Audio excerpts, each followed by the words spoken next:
હડાદ ગામે અંગત અદાવતમાં હુમલો બોલાચાલી બાદ બે પાડોશી વચ્ચે થયો હતો ઝઘડો। ભાવેશ પ્રજાપતિ નામના વ્યક્તિ પર છરી વડે કરાયો હતો હુમલો। હુમલાખોરે છરીના ઘા મારી પહોંચાડે છે ગંભીર ઇજાઓ।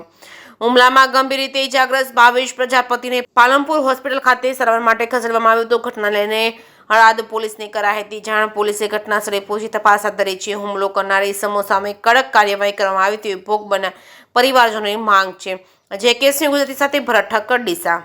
જેમ જિગ્નેશભાઈએ જણાવ્યું એ રીતે સવારે થોડીક બોલાચાલી થઈ અને સામે લોકો હુમલો કરવા આવ્યા અને ભાવેશભાઈના ઘરે આવીને હુમલો કર્યો છે। અને હુમલો ખાલી સામાન્ય હુમલો નથી, પૂરા પરિવાર સાથે લોકો આવ્યા છે અને છરી લઈને આવ્યા છે ભાઈ શિવરામભાઈ અને જીવલેણ હુમલો કર્યો છે। હાલ ભાઈની ટ્રીટમેન્ટ ચાલી રહી છે। ડૉક્ટરે પણ અમને જે કંઈ જાણ કરી છે મુજબ એમની ટ્રીટમેન્ટ ચાલી રહી છે।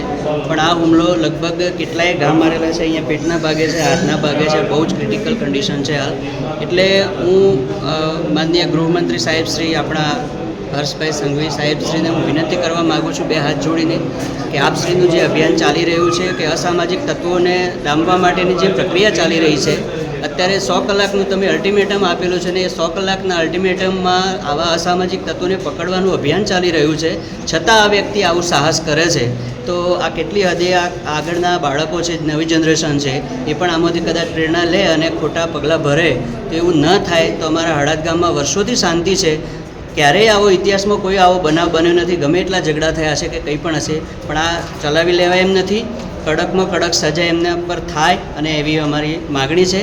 તો આ બાબતે કોઈ ચૂક ન થાય અને કોઈ પ્રકારનું કોઈ બિનજરૂરી કોઈનું પ્રેશર ચલાવી ન લેવામાં આવે અને હવે ન્યાય મળે જ છે એવો અમને વિશ્વાસ છે। ઓકે।